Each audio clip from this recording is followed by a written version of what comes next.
여러분들은 성경 전체가 무엇을 말하는 것이라고 한 문장으로 요약할 수 있겠습니까? 성경은 뭘 말하는 겁니까?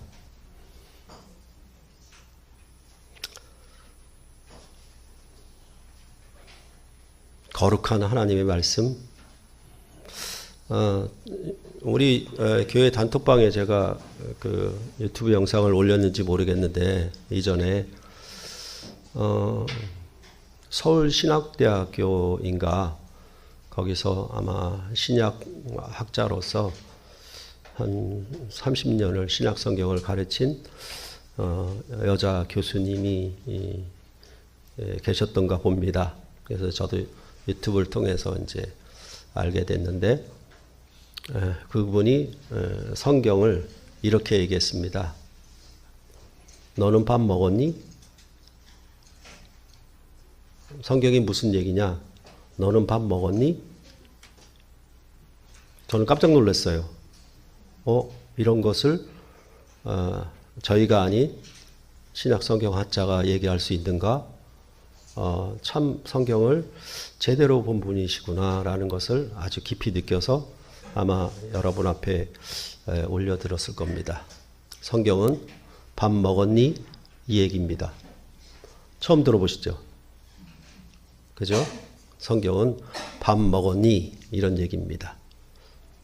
그러니까 우리는 자꾸만 하나님이 우리에게 주신 구원을 이 공간을 떠나서 다른 공간으로 간다는 거거나 아니면 우리의 몸에서 뭔가 혼이 빠져나가가지고 다른 어디로 날아간다거나 이런 것으로 구원과 영생을 생명을 얘기를 하는데 성경은 뭐냐 하면 너 밥 먹었니? 라는 얘기입니다.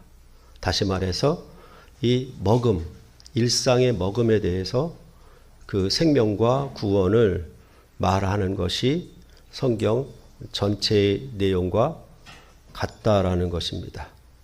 그러니까 실질적으로 우리가 교회를 얘기하고 구원을 얘기하고 그에 대한 생명을 얘기할 때 이 밥 먹는다라는 것을 빼놓고 이야기를 하게 되면 성경의 가르침과 아주 거리가 먼 것입니다. 그것에 대해서 여러분들이 먼저 생각을 하고 오늘 본문 말씀을 보았으면 좋겠습니다. 계속해서 신명기를 강론하면서 말씀드렸던 것처럼 12장 1절부터는 이스라엘 백성의 일반적인 삶, 그래서 만약에 이스라엘 백성이 살아가는 삶을 두 가지로 얘기한다면 여호와 하나님을 사랑해라, 그리고 그 사랑하는 삶을 일반적인 삶에서 어떻게 나타내는가 이렇게 말씀드려서 이것은 하나님을 사랑하라, 내 이웃을 사랑하라라고 하는 이 계명으로 말씀한 것과 같은 구조를 갖고 있다라고 말씀을 드렸습니다. 그렇게 얘기했을 때 이 이스라엘 백성의 경건의 삶을 얘기하는 것, 즉 예배나 제사의 삶을 얘기하는 것을 이제 12장 1절부터 16장 17절까지인가요? 거기까지 이렇게 얘기를 하고 그런 다음에 또 일반적인 삶에 대해서 나머지 부분은 29장 1절까지 말을 하고 있습니다. 그렇게 본다면 이러한 이스라엘 백성이 여호와 하나님이 말씀하신 규례와 법도를 지켜 행하는 삶을 뭐라고 얘기하냐면 하나는 경건, 또 하나는 삶 이렇게 얘기할 수 있다라고 말씀드렸고 그것은 우리가 산상수훈에서 보았던 것처럼 그 백성의 의로운 삶은 두 가지로 구성되어 있다. 경건 플러스 삶이다. 즉 말해서 예배와 일반적인 우리의 일상의 삶, 이것이 의로운 삶이다라고 말씀을 드린 것과 같은 구조를 갖고 있다라는 것입니다. 그렇게 볼 때 이러한 규례를 지켜 행하는 것에 대하여 우리가 그 12장 2절과 3절을 보시면 뭐냐 하면 12장 2절과 3절에 이렇게 말합니다. 너희가 쫓아낼 민족들이 그들의 신들을 섬기는 곳은 높은 산이든지 작은 산이든지 푸른 나무 아래든지를 막론하고 그 모든 곳을 너희가 마땅히 파멸하며 그 제단을 헐며 주상을 깨뜨리며 아세라상을 불자르고 또 그 조각한 신상들을 찍어 그 이름을 그곳에서 멸하라. 그러니까 이스라엘 백성이 여호와 하나님의 규례와 법도를 지켜 행하는 것은 그냥 법을 지켰네 정도가 아니라 실상은 뭐냐 하면 가나안 민족들이 섬겼던 이방 신들과 그 신상들을 심판하는 삶이다라고 이야기를 한 겁니다.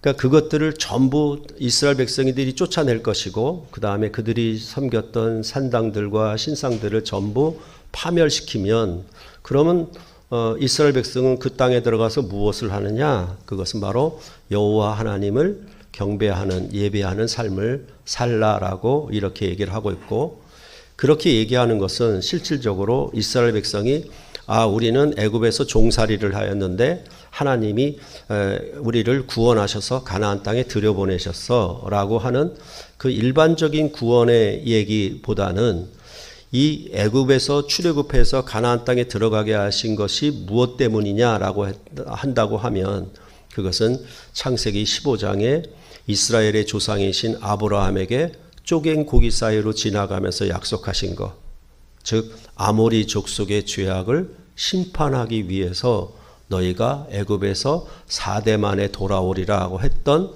그 말씀의 언약을 성취하심이 이스라엘 백성의 예배의 삶이다라고 말씀을 하고 있는 것입니다. 그러니까 하나님이 이 아모리 족속을 심판하는 일에 이스라엘 백성은 거기에 참여한 것이죠. 그것이 심판의 형태가 뭐냐 하면 이스라엘 백성의 예배가 심판의 형태예요. 그렇게 보면은 이해가 좀 더 쉬울 것입니다. 앞서 말씀드렸던 것처럼 오늘 설교 제목에서도 볼 수 있는 것처럼 오늘 내용은 주로 먹음에 대한 얘기입니다. 먹음. 그렇죠? 먹는다.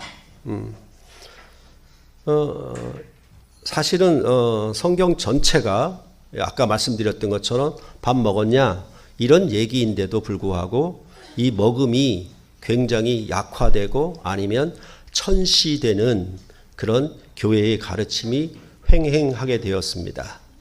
그것은 바로 아까 말씀드렸던 것처럼 이방의 철학에 이방 종교의 구원의 개념이 들어와서 이 기독교의 구원관을 흐려놓았기 때문에 이렇게 된 것이거든요. 성경은 하나님과 더불어 먹는 것, 그게 구원이고 생명이라고 말씀을 하고 있는 것입니다. 그래서 우리가 많은 현 시대의 많은 교회들에서 보는 것처럼 이 교회의 성찬이라고 하는 것이 예배에서 많이 약화되었고 또한 사라지게 되어서 성경이 말하는 가장 중요한 성찬, 즉 이 먹음에 대하여 개신교는 정말 종교개혁 이후로 많은 것을 빼앗겼다, 잃어버렸다라고 여러분께 누차 말씀을 드렸습니다. 성경의 예배는 먹는 겁니다. 마치 부부가 한 상에서 겸상하여 둘이서 아니면 온 가족이 한 상에 둘러앉아서 먹는 것처럼.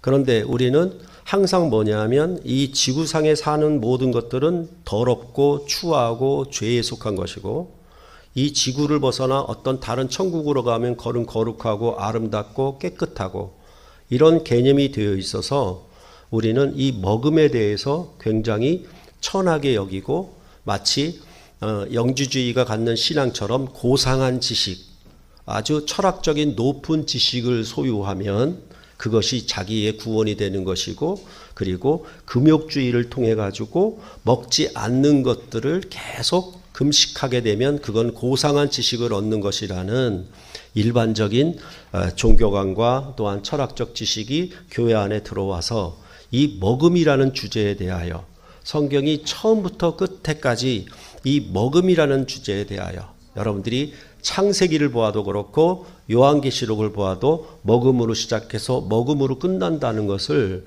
여러분들은 분명히 볼 수 있음에도 불구하고 많은 성도들이 그리스도인들이 이 이방 철학과 종교 간에 눈이 가려져서 이 먹음이라는 표현에 대하여 굉장히 천하게 여기고 간과해서 그 의미를 제대로 알지 못하게 된 것이 사실은 이제 종교개혁으로 말미암은 개신교회가 이 성찬 예전을 잃어버린 것도 그 하나의 원인이 되었다라고 보시면 되는 것입니다.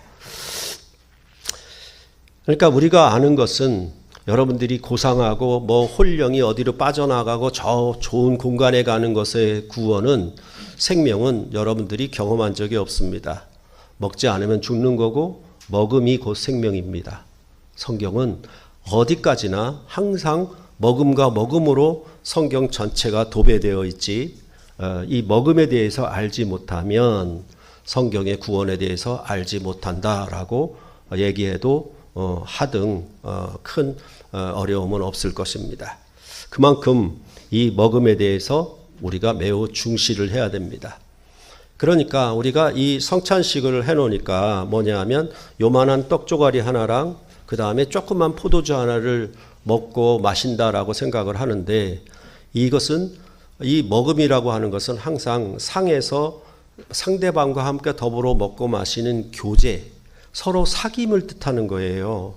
그러니까 사무실에서 만나는 직원들과의 교제와 회식 자리에서 만나는 직원들과의 교제가 다른 것처럼, 교회가 하나님의 말씀을 강의실에서 듣는 거하고 이런 성찬생에서 맞고 먹는 거하고는 전혀 다른 차원의 것이라고 할 수 있는 것입니다.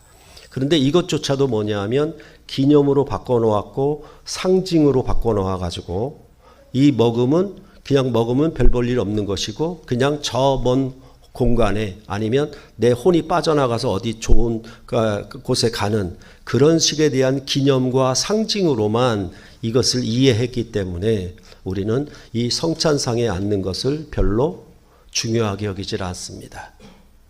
그만큼 교회의 먹음이 예배 가운데 완전히 손상되어 있다라고 보시면 좋겠습니다.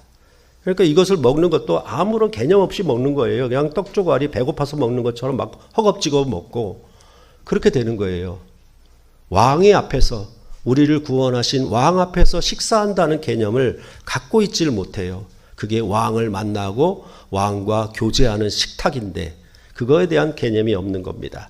그런 점에 대해서 우리가 좀 더 생각을 해놓고 오늘 본문을 접하는 것이 좋겠습니다. 우리가 지난 본문에서 신명기 12장 4절로부터 14절의 내용은 뭐였냐면, 물론 여호와 앞에서 먹고 즐거워함이 나오긴 나오는데 그것보다 중요한 것은 뭐였냐면 하나님을 예배하는 장소에 대한 얘기가 주를 이루고 있었습니다. 그거에 비하여 오늘 본문에서는 먹음이 강조되어 있다라고 보시면 되는 것입니다. 그랬을 때 지난 본문에서는 무슨 얘기를 했냐면, 이제 가나안 땅의 이방 족속들, 가나안 땅에 살고 있는 모든 족속들은 그들은 금방 읽었던 것처럼 아무 곳이나 산당을 만들고 높은 산이든지 작은 산이든지 푸른 나무 아래서든지 막론하고 신당을 만들고 거기서 예배하고 제사를 드린 것이 바로 이 가나안 땅의 민족들이 드린 제사였고 예배였습니다. 이방 신을 섬기는 것이었죠. 그거와 다르게 어떻게 됐냐 하면 이스라엘 백성은 여호와의 이름을 두신 택하신 곳에 가서 예배를 드리는 것이 차이점이었습니다. 그것이 바로 지난 본문에 얘기한 너희가 하나님을 예배하는데 그냥 하나님께 대하여 머리를 숙이고 경배하고 아니면 손을 들어 영광과 경배를 드리면 되는 그런 것으로 얘기하는 게 아니라 항상 여호와 앞에서 먹고 즐거워하는 것이며 그 즐거워하는 장소가 어디냐라는 것에 대해서 지난 시간에선 매우 큰 강조점이 있었습니다. 그런 거에 비하여 앞서 말씀드렸던 것처럼 오늘 본문은 그 먹음에 대하여 매우 강조를 하는 내용이 나와 있는데, 그것은 뭐냐 하면 오늘 설교 제목에서 보는 것처럼 이스라엘 백성이 각 성에서 먹는 것, 이를테면 뭐 대구에서 먹는 거, 부산에서 먹는 거, 광주에서 이렇게 각 성에서 먹는 거, 그러니까 이스라엘 백성은 예루살렘에 나와서 예배를 드리고 거기서 먹어야 되는데 이제 그들의 일반적인 사는 곳에서 먹는 문제를 지금 이야기를 하고 있는 것이 오늘 본문의 얘기고, 또 하나는 중요한 점이 뭐냐면 그 자기가 사는 각성에서 먹는 것과 더불어 이제 그 먹는 것과 함께 이제 여호와의 이름을 두신 곳에 나아가 먹는 문제를 함께 붙여서 이야기를 하고 있다라는 사실입니다. 그것이 바로 뭐냐 하면 예배적인 삶과 그 다음에 일반적인 삶을 함께 묶어서 연결시켜서 이야기를 하고 있는 것이 바로 이 신명기 오늘 본문이 말하는 중요한 점입니다. 그래서 여기서 말하는 것이 뭐냐 하면 마음에 원하는 대로 모든 것을 먹어라. 특히 가축을 먹어라. 그래서 집에서 길러서 그 가축을 마음에 원하는 대로 고기를 먹어라. 이것이 뭐냐 하면 이스라엘 백성이 애굽에서 나와 가나안 땅에 들어가서 하나님이 구원으로 말미암아 주시는 생명을 누림이었습니다. 그러면서 또 뭐라고 그러냐면 정한 자나 부정한 자나 노루나 사슴도 먹어라 이렇게 얘기를 하고 있는 것입니다. 그 얘기는 뭐냐 하면 이제 너희가 집에서 길리운 가축도 먹을 뿐더러 너희가 사냥해서 얻은 음식도 고기도 마음껏 취해라. 이렇게 그 생명의 풍성함을 오늘 본문에서는 말을 하고 있는데, 또 하나는 뭐냐 하면 그 피는 먹지 말라라고 제한을 둔 겁니다. 그렇죠. 그러니까 집에서 가축으로 길러서 먹고 사냥해서 먹는데 다 마음에 원하는 대로 모든 것을 먹어라. 단 피는 먹지 말라라고 제한을 둔 것입니다. 그런 다음에 우리가 보았던 것처럼 이제 17절 이하에 가게 되면 너는 곡식과 포도주와 기름의 11조와 내 소와 양의 처음 난 것과 내 서원을 갚는 예물과 내 낙헌 예물과 내 손의 거제물은 네 각 성에서 먹지 말아라. 하나님 앞에 예물로 드리고 제물로 드리는 것은 너희 집에서 먹지 마. 그리고 여호와의 이름을 두신 성전에 나와서 먹어. 이렇게 이야기를 하고 있는 것입니다. 그것에 대해서 또 이것을 앞서는 이제 장소에 대해서 말씀을 드렸다라고 하면 여기서 역시 반복되는 게 뭐냐 하면 그 먹음에 대하여 누구와 함께 먹는가? 그것은 자기 육신의 가족뿐만 아니라 노비와가도 먹어라. 이렇게 되어 있는 겁니다. 그래서 여러분께 자주 말씀드렸지만은 구약이나 예전 조선 시대의 가족의 울타리 개념은 주인과 노예가 하인이 함께 한 울타리에 있는 가족 개념이라고 말씀드렸던 것처럼 이스라엘 백성이 하나님을 예배하는 삶은 내 개인이 하나님을 예배하는 것이 아니라 가족 공동체로 예배하는, 그리고 여호와 앞에서 즐거워 먹는 관계라고 그렇게 성경은 말씀을 하고 있는 것입니다. 그래서 내 손으로 수고한 모든 일을 통해서 네가 얻은 소산물을 가지고 하나님 앞에 드릴 것, 하나님 앞에 약속한 것, 하나님 앞에 바쳐야 될 것, 그런 것들을 가지고 와서 그것은 네 성에서 먹지 말고 예루살렘 성전에 가져와서 먹어라. 이렇게 해서 그것은 뭐다? 하나님과 너와 같이 더불어 먹고 마시는 생명의 교제를 이루자라고 말씀을 하고 있는 것입니다. 그러면서 특히 경계할 것은 뭐라고 얘기하냐면 가나안 땅에 거주하는 레위인을 저버리지 말아라 라고 말씀을 하고 있는 것입니다. 왜냐하면 이 성소와 성전을 봉사하는 레위인들은 자기 땅이 없어요. 자기 기업이 없어요. 지금으로 말하자면 자기 직장이 없는 겁니다. 오로지 성전만을 봉사하는 레위 지파예요. 그렇기 때문에 이스라엘 백성이 자기가 수고하여 얻어서 먹고 각성해서 먹고 여호와 하나님에서 먹을 때 무엇을? 레위인을 저버리지 말아라 라고 말씀하고 있는 것입니다. 그러니까 레위인은 일종의 예전에 우리 조선시대 같으면 궁에서 사는 내시나 궁녀들, 이런 사람들은 자기 땅이 없잖아요. 그러니까 일생을 궁궐에 매어서 사니까 그들을 생각하고 그들과 함께 먹으라는 내용이 오늘 본문의 전반부의 내용이었습니다. 그런 다음에 또 두 번째로 얘기하는 부분들이 뭐냐 하면 20절에 보면 조금 달라졌는데 내 하나님 여호와께서 내게 허락하신 대로 내 지경을 넓히신 후에라는 것입니다.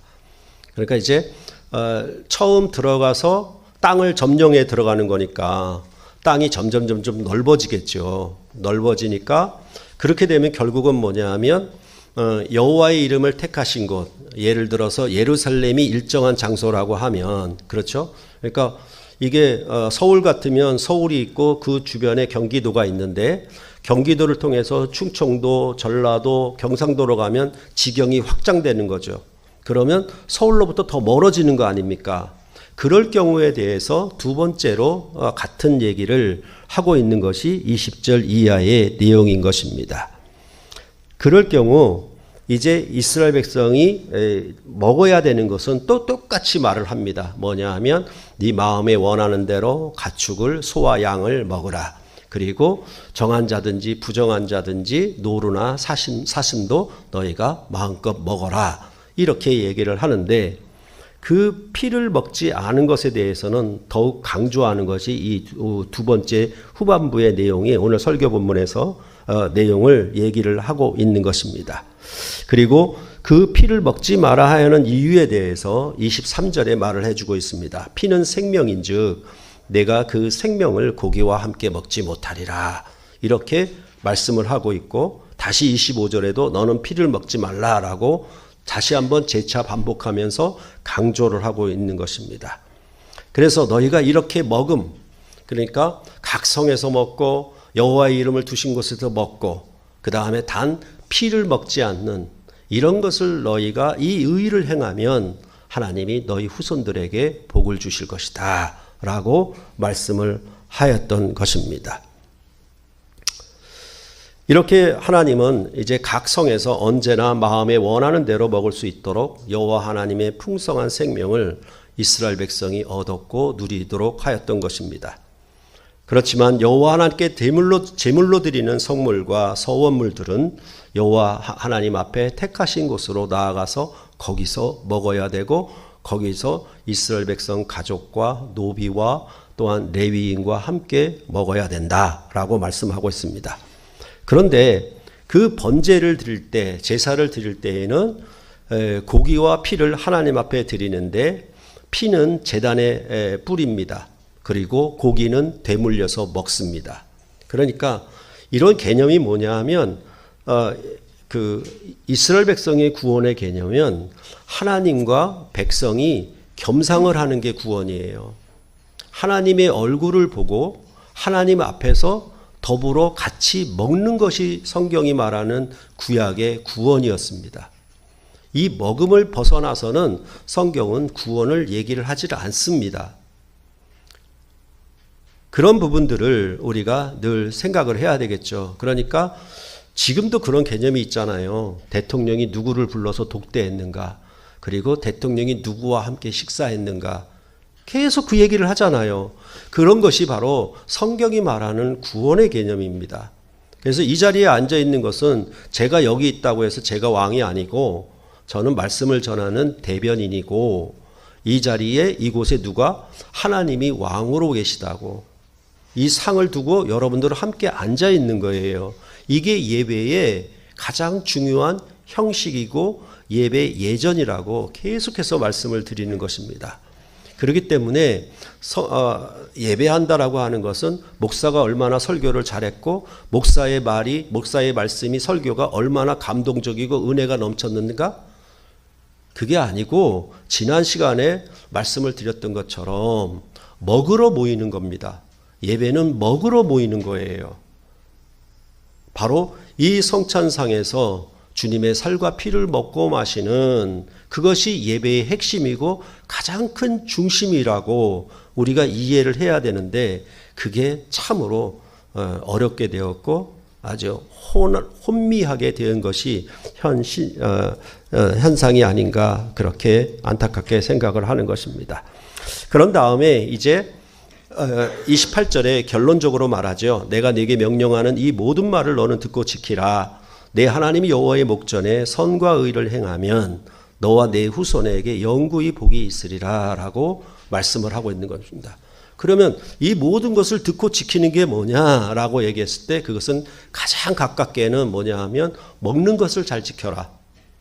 먹는 것을 잘 지켜라. 먹어야 될 것, 피는 먹지 말아야 되고 또 먹되 각성해서 먹는 것이 있고 여호와의 이름을 두신 택하신 곳에서 먹는 것이 있고 이것이 바로 선이고 행하는 것이다. 이렇게 28절은 말을 하고 있고 그러하면 영구한 복을 주시겠다라고 말씀을 하고 있는 것입니다. 그렇게 했을 때 앞서 말씀드린 것처럼 이 여호와 하나님은 이방 족속들 가나안 땅에 사는 이방인들과 다르게 하나님을 이스라엘 백성은 섬겨야 하고 그 이스라엘 백성이 아닌 다른 이방 민족들은 아무 곳이나 예배를 드렸다라고 하면 이스라엘 백성은 한 곳에서 예배를 드리는 백성으로 구별되었고 또한 그 먹음이 어떻게 먹음이냐에 따라서 이것이 달라지겠죠. 다시 말씀드리면 이방 가나안 땅에 사는 이방 족속들은 아무 곳이나 먹었을 거예요. 각 성에서 먹었을 거예요. 그 먹는 곳에서 그들은 산당을 만들든지 신상을 만들어 가지고 거기서 제사를 드렸을 겁니다. 그런데 그런 각성에서 먹는 식사라 하더라도 이스라엘 백성은 그것이 일반적인 자기들의 생명고 삶이지만은 너희들은 하나님께 드린 예물은 하나님께 가지고 나와서 예물을 드려서 먹어라 라고 얘기하는 것이 바로 가나안 땅의 이방 백성들이 섬기는 이방 신과의 교제, 그들이 제사하는 것과 다른 점이라는 것을 오늘 본문에서 분명히 말씀을 해주고 있는 것입니다. 그렇다면 왜 피는 먹지 말아야 하는가라는 것에 대해서 우리는 생각을 해봐야 하는 것입니다. 왜냐하면 피는 생명이다라고 얘기를 했거든요. 그런데 이스라엘 백성이 이 제물을 가지고 들어갈 때에는 고기와 피를 드리는데 그 피는 제단에 뿌려야 된다라고 말씀을 하고 있는 것입니다. 그것에 대해서 히브리서 9장 22절에 이렇게 말합니다. 율법을 따라 거의 모든 물건이 피로써 정결하게 되나니 피 흘림이 없은즉 사함이 없느니라 라고 말씀을 하고 있는 것입니다. 이스라엘 백성이 왜 피를 제단에 뿌리냐면 그 제단이 이런 식탁과 같기 때문에 그 제단에서 하나님과 만나기 위해서는 피를 뿌려야 돼요. 왜냐하면 피 흘림을 통해서 하나님과 그 백성의 죄가 사하여지고 하나님과 만나는 교제가 가능하게 되는 거예요. 그래서 이스라엘 백성이 만남의 자리가 번제단도 있고 저 지성소 안에 언약궤 위에 속죄소도 있는데 이스라엘 백성이 1년에 단 한 번 대속죄일에 대제사장이 짐승의 피를 가지고 들어가서 어디로면 성소를 지나 휘장을 지나 지성소 안에 언약궤 위에 속죄소에 뿌릴 때 거기서 하나님을 만나는 거예요. 그러니까 하나님을 만날 때에는 그 백성이 죄가 있으면 하나님을 못 만나잖아요. 그러니까 이스라엘 백성이 죄를 피 흘림을 통해서 사함을 통해서 하나님을 만나기 위해서 그렇게 피를 제단에 붓는 것이라고. 다시 말해서 하나님을 만난다는 것이 우리가 오래 육체적으로 물리적으로 산다는 개념이 영생이 아니고 하나님과 만나고 교제하는 것이 생명이고 구원이니까 이 피를 뿌리는 곳에서 하나님을 만날 수 있는 것이죠. 근데 만나고 교제하는 장소가 성소 안에서 지금 언약궤 위에 속죄소에다 피를 뿌리게 되면 거기는 하나님의 보좌가 있는 곳이에요. 그러니까 이스라엘 백성의 대제사장은 그 안에까지 들어가 하나님을 독대하는 겁니다. 그것이 이스라엘 백성의 생명이고 구원이에요. 이처럼 뭐냐 하면 하나님을 만나는데 계속 그 만나고 얼굴 보고 하는 것을 뭐라고 얘기하냐 하면 먹느냐 먹지 않느냐로 성경은 계속 얘기를 하고 있는 거예요. 그런데 우리는 이것을 완전히 무시해 버렸다라는 것이죠.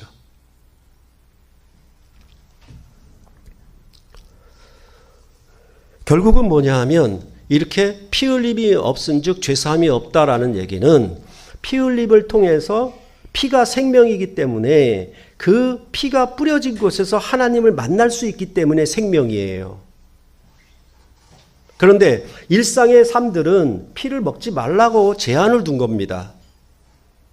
하나님과 교제하는 곳이 아니에요. 거기는 일상의 삶에 있어서는 어떻게 보면은 성소에서 교제하는 것과는 좀 차이가 있는 것이죠. 이제 그것에 대해서 신약에 와서는 완전히 바뀌어집니다. 이런 바뀌어지는 것, 마치 가나안 땅의 이방인들이 제사하는 것과 이스라엘 백성이 제사하는 게 다른 것처럼 구약 백성의 제사와 신약 백성의 제사가 달라지는 거예요. 이 차이를 구별하지 못하는 것이 참으로 큰 안타까움인 것입니다. 히브리서 9장 1절을 한번 보시겠습니다. 히브리서 9장 1절입니다.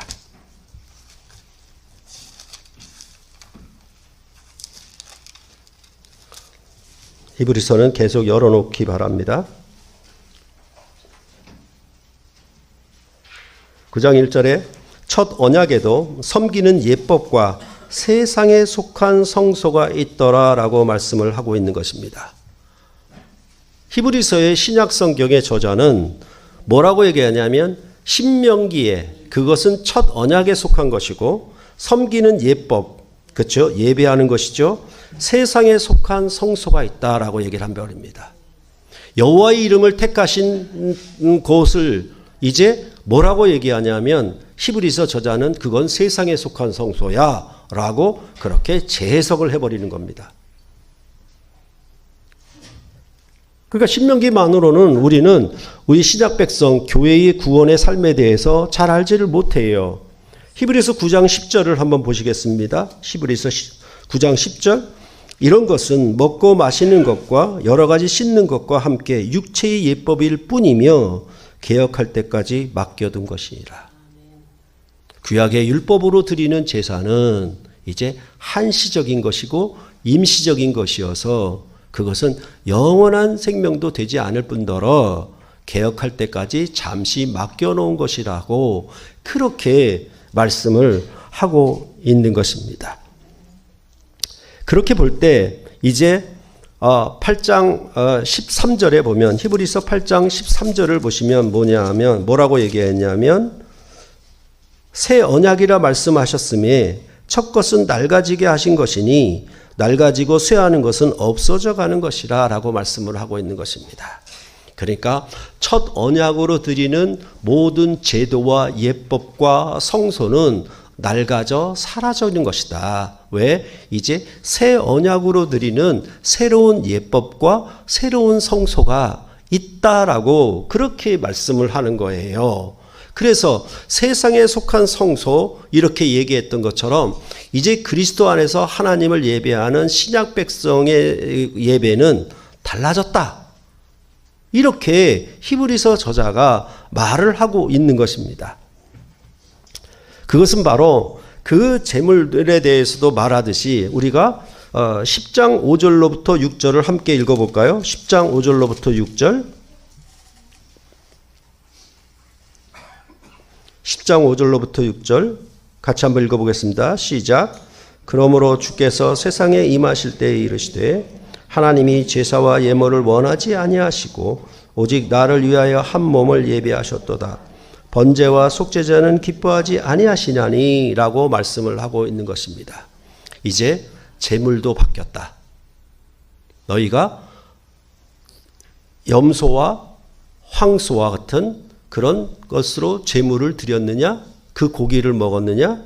이제 그 제물이 바뀌었다. 이제 그리스도의 몸을 드리는 제물로 바뀌었다라고 말씀을 하고 있는 것입니다. 또한 그것은 바로 뭐냐 하면 이제 첫째 것을 폐하시고 둘째 것을 세우려고 하였다라고 말씀하시므로 그것은 바로 그리스도의 몸을 드리는 새로운 제사가 임했다라고 말씀을 하고 있는 것입니다.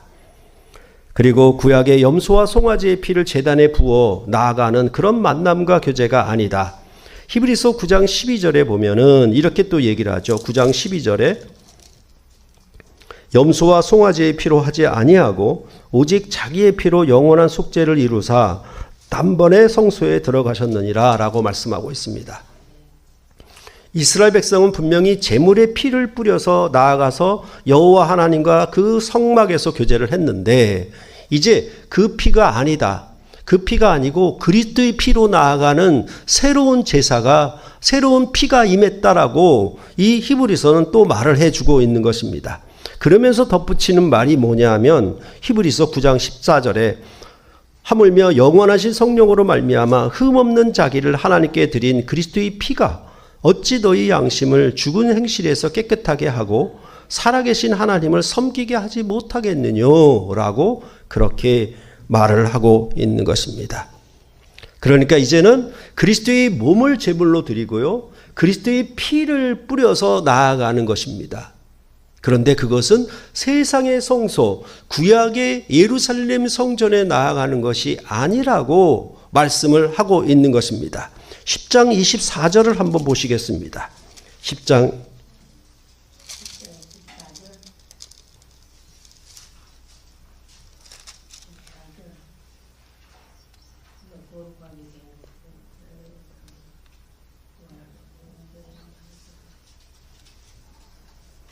10장 인용이 좀 잘못됐네요.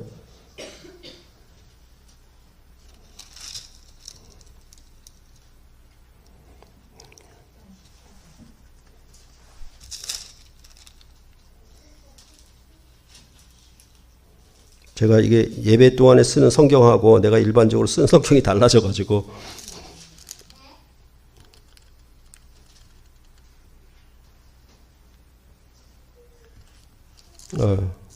잘 눈에 안 들어오네. 예. 9장 14절을 9장 12절 이하를 한번 볼까요? 9장 11절 이하. 9장 11절 이하. 그리스도께서는 장래 좋은 일의 대제사장으로 오사 손으로 짓지 아니한 것 곧 이 창조에 속하지 아니한 더 크고 온전한 장막으로 말미암아 염소와 송아지의 피로 하지 아니하고 오직 자기의 피로 영원한 속죄를 이루사 단번에 성소에 들어가셨느니라 라고 말씀을 하고 있는 것입니다.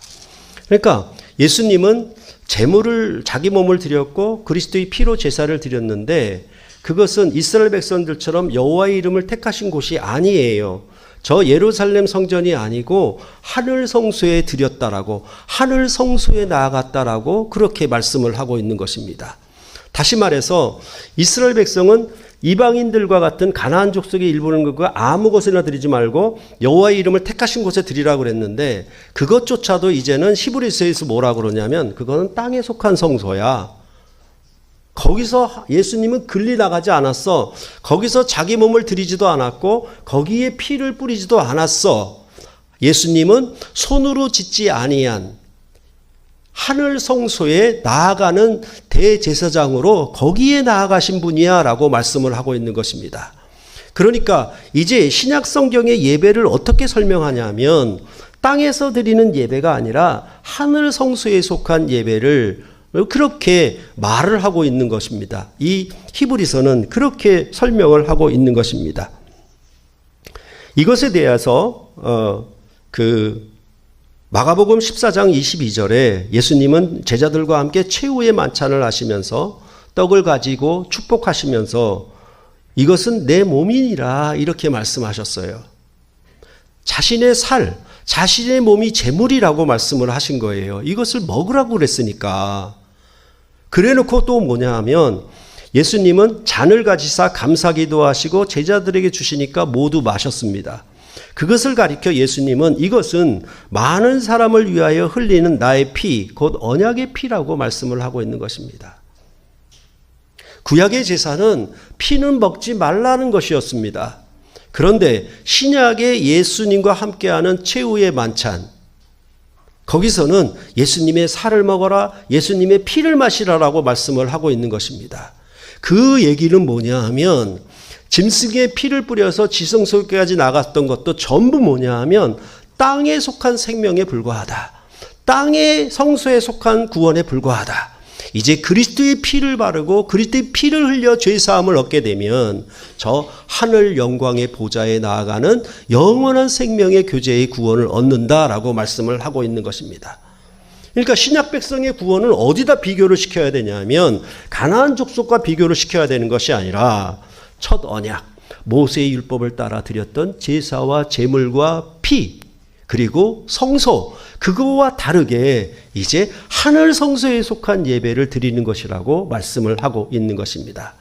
그렇게 된다면 오늘 우리가 주일에 이처럼 성찬상에서 앉아 먹고 있는 것은 저 하늘 입장에서 보면은 여기가 각성이에요.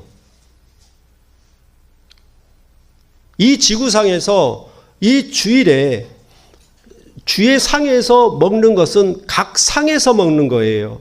그렇기 때문에 이 상에서 먹는다라고 하는 것을 성경은 어떤 개념을 갖고 있냐면 이스라엘 백성이 여호와의 이름을 택하신 곳에 먹는 것과 각성에서 먹는 것을 연결시켰듯이 이제 히브리서는 무슨 얘기를 하냐면 우리의 여러분과 저의 예배, 이 성찬상에 앉으면 하늘과 땅이 연결된 예배라고 말씀을 하고 있는 것입니다. 하늘의 영광에 나아가서 하늘 보좌에 나아가서 우리를 구원하신 예수 그리스도 안에서 하나님 아버지의 영광의 얼굴을 뵙는 것, 그와 만나고 교제하는 식탁, 이것이 바로 우리의 예배라고 그렇게 이 히브리서는 우리에게 말씀을 하고 있는 것입니다. 여러분은 지금 여기에 앉아 있는 것이 땅에 앉아 있어도 이건 천상이에요. 이렇게 성경은 말을 하고 있는 것입니다.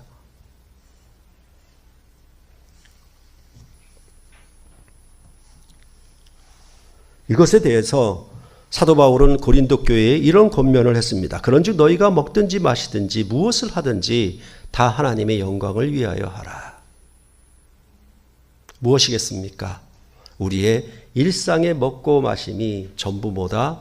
하나님 아버지와 천상의 성소에서 먹고 마시는 교제다.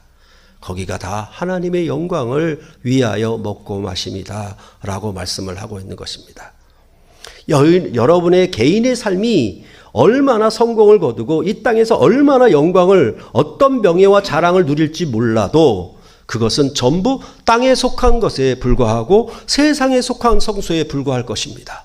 그러나 성경은 여러분이 먹는 일반 식탁, 여러분이 가정이나 다른 어느 곳에서 각 성에서 먹든지 마시든지 그 모든 것이 뭐다? 하나님 아버지와 함께하는 천상의 식탁 교제다라고 말씀을 하고 있는 것입니다. 그런데 우리는 어떻게 생각합니까? 주일날에만 주일 성수하는 것, 그리고 우리의 일반적인 6일은 별개로 생각하는 것. 성경은 구약도 그런 생각을 안 한다는 겁니다. 성소에서 먹고 마시는 삶이 각 성에서 먹고 마시는 삶과 연결되듯이 우리의 일상적인 모든 삶들이 이 성찬상과 연결되어서 이 성찬상은 하늘 성소에서 먹고 마시는 신령한 교제라고, 신령한 삶의 교제라고. 그런데 이 성찬상을 무시하면 되겠느냐? 멸시하면 되겠느냐? 이것을 업신여기면 되겠느냐? 라는 얘기가 가겠죠.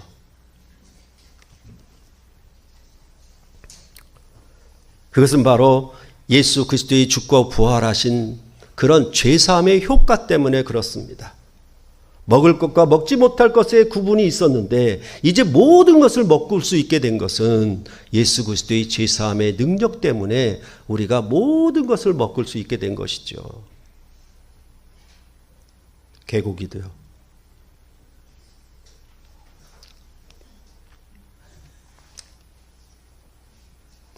그러니까 실질적인 게 뭐냐 하면 우리의 모든 삶이 먹을 수 있도록, 모든 만물을 먹을 수 있도록 그것을 구분시킨 것이 아니라 그 구분을 철폐시키셔서 이제는 먹을 것과 먹지 못할 것에 경계가 없이 모든 먹을 것을, 그러니 오직 만물이 풍성하겠습니까? 이스라엘 백성이 신명기의 풍성한 생명을 누린 것과 비교할 수 없을 정도로 모든 만물을 감사함으로 먹을 수 있는 새로운 시대가 임한 것은 결국은 그리스도의 죄사함, 그리스도의 죽고 부활하신 덕분이다 라고 성경은 말하고 있는 것입니다. 이것이 바로 이스라엘 백성은 그 신명기의 말씀을 듣고 지키면 그 자손들에게도 영구히 복을 주는 것이라고 하였어도 그것은 온전한 생명은 아니었습니다. 왜냐하면 피는 먹지 못했기 때문에. 피의 생명이 있는데 그 중요한 것은 먹지 못했던 것입니다. 이에 대해서 우리는 갈라디아서 6장 6절로부터 10절의 말씀을 오늘 말씀 가운데 좀 주목하고자 합니다. 갈라디아서 6장 6절로 10절입니다. 한 절씩 교대로 읽어가도록 하겠습니다. 갈라디아서 6장 6절로 10절. 가르침을 받는 자는 말씀을 가르치는 자와 모든 좋은 것을 함께하라.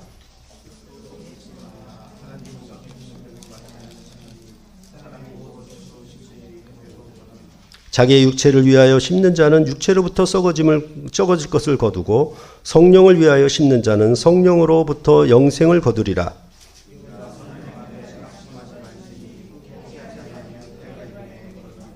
함께 읽겠습니다. 그러므로 우리는 귀에 있는 대로 모든 이에게 착한 일을 하되 더욱 믿음의 가정들에게 할지니라.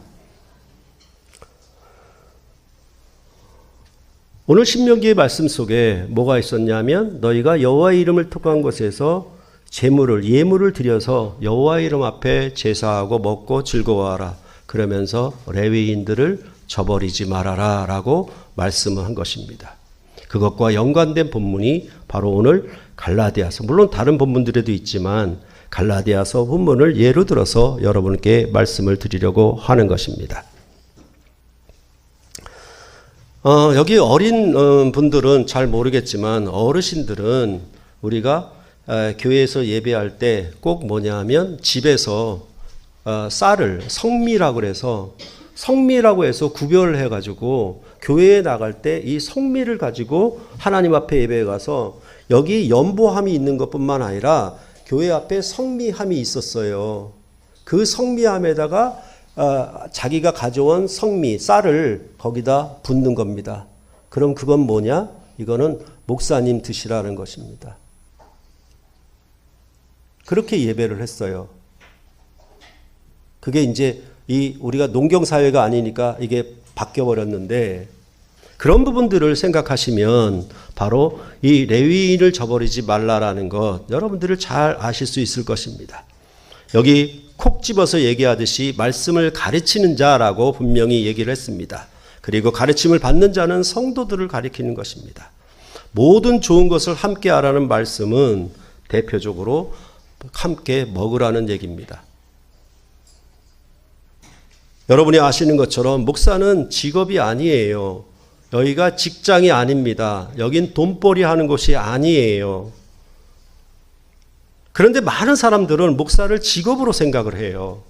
왜냐하면 세상 사람들처럼 회사에서 연봉을 받아서 연봉이 올라가는 것처럼 이해를 하고 있거든요. 일을 잘하면 연봉이 높고 수익을 많이 거두게 하면 돈을 더 많이 받는 식으로 이 목사를 생각하는 것이 일반적으로 많이 그렇게 생각을 합니다. 아닙니다. 목사가 사례를 받는 것은 생활비를 받는 거예요.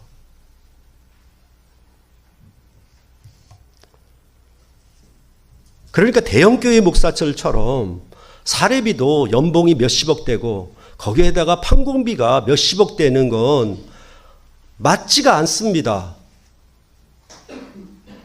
그 목사의 가족이 생활할 수 있도록 교회가 생활비를 지원하는 겁니다.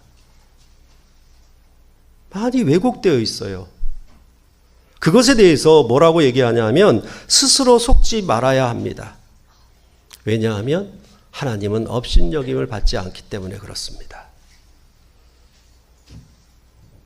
말씀을 가르친 자와 모든 좋은 것을 함께하는 것인지 아닌지에 대하여 스스로 속이지 말고 하나님을 업신여기지 말라라고 하는 것입니다. 그렇다라고 하면 여러분들에게 이렇게 말씀하시죠. 여러분들 좋은 것 먹을 때 목사 생각하고 드십니까? 신앙들이 너무 많이 약해졌어요. 우리 어르신들 신앙보다. 아까 성미를 구별해 놓았던 것처럼 자기 양식, 자기 곡식 중에서 구별해 놓아서 그렇게 했던 것처럼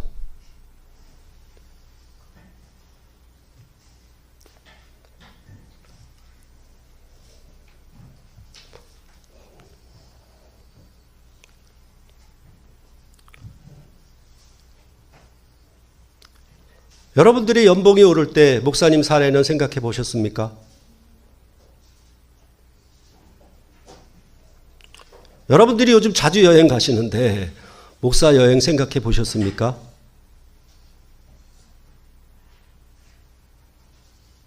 우리는 자유를 주고 안 하게 되는 것, 그리고 너나 나나 전부 평등하다고 생각하는 것. 그러면 목사도 일을 갖고 직업을 갖고 일을 해서 돈벌이 나가는 게 맞죠. 그죠? 그게 아니에요. 일생을 이 교회를 여러분들을 위해서 봉사하겠다라고 직업을 포기한 거예요. 그렇다라고 하면 여러분들은 생각을 바꿔야죠. 근데 어느 순간에가 이 교회에 이상한 자유가 들어와가지고 개념이 없어요. 그게 뭐라고 얘기하느냐면 갈라디아서는 자기의 육체를 위하여 심는 자는 육체로부터 썩어질 것을 거둔다고. 아무리 맞벌이를 해보세요.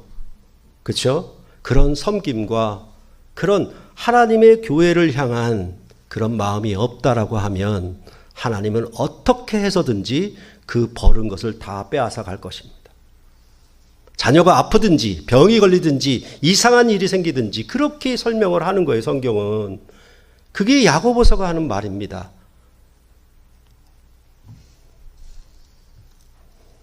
웃기는 얘기로 어느 형제님이 그런 말씀을 하셨다 그러대요. 제 사례는 20년 동안 인플레라고요. 생각을 하셔야 되는 겁니다. 그건 제가 많이 받고자 하는 것이 아니에요.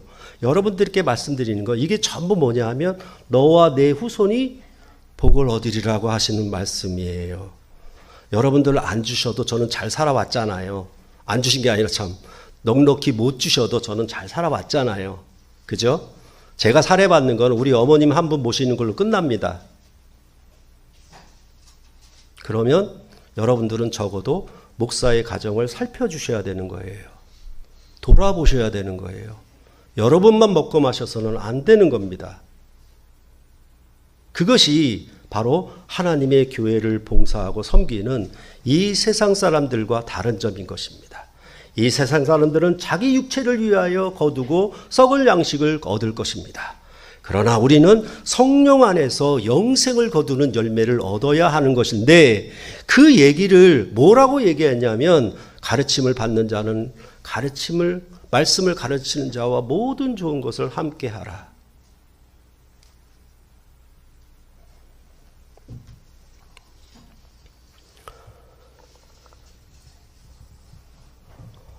혹시나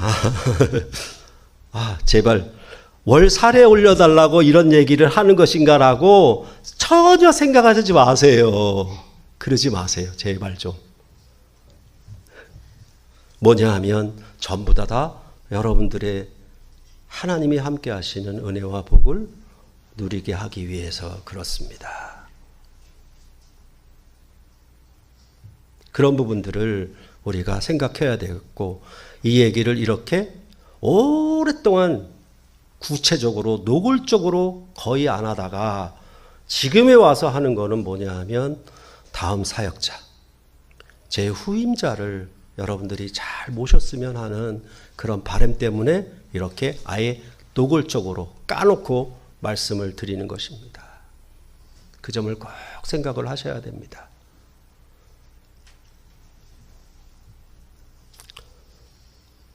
거기뿐만 아니라 뭐라고 얘기했냐면 갈라디아서는 이제 기회 있는 대로 모든 이에게 착한 일을 하는 것. 그렇죠. 그러니까 우리가 이웃을 사랑하듯이 믿는 자나 믿지 않는 자나 착한 일을 하는 거 중요합니다. 그러면서 뭐라고 그랬냐면 거기에서도 질서와 순서가 있다. 더욱 믿음의 가정들에게 해라. 늘 말씀드렸듯이 밖에서는 일 잘해요. 너무너무 잘해요. 근데 자기 가정은 돌보질 않아요. 그것이 어떻게 가장이고 아버지라고 할 수 있겠습니까? 그렇죠? 그런 것처럼 지금 무엇을 얘기하냐 하면 너희가 영생을 위하여 성령으로부터 거두고 있느냐? 믿음의 가정들에게 더욱 해라 라고 말씀하고 있습니다. 여기에 믿음의 가정들은 대표적으로 직분자들을 가리키는 것이라고 이해하는 것이 좋겠습니다. 정말 자기 일도 있고 자기 회사도 있고 자기 사업도 있고 바쁘고 힘들잖아요. 그런데도 불구하고 교회를 섬기겠다고, 교회를 봉사하겠다라고 자기 삶과 시간을 다 쪼개서 교회 일로 근심하고 교회 성도들을 위해서 기도하고 그런 직분자들을 위해서 너희가 더욱 해라. 이게 뭐다? 성령을 위하여 영생을 거두는 삶이라고. 신명기에서 땅의 생명을 얻는 것이 아니라 이제는 신약 백성은 성령의 법으로부터 하나님을 예배함으로 영생의 결과를 얻는 삶이다라고 사도 바울은 갈라디아 교회에 권면을 하고 있는 것입니다. 이러한 생명의 복이 우리 안에 넘쳐 흘러서 이제는 저 구약 백성의 땅의 세상에 속한 성소의 예배가 아니라 우리는 하늘의 성소에 속한 예배의 삶을 살아야 하는 것이며 그 삶은 우리가 어떻게 살아가야 하는 것인가, 우리의 예배는 무엇인가, 우리의 일상의 먹고 마심은 무엇인가에 대하여 우리가 새롭게 정립하셔서 여러분의 예배하는 먹고 마심과 일상에서 먹고 마심 전부가 다 천상의 하늘에 속한 신령한 생명으로 풍성해지기를 간절히 바라는 것입니다. 기도하시겠습니다.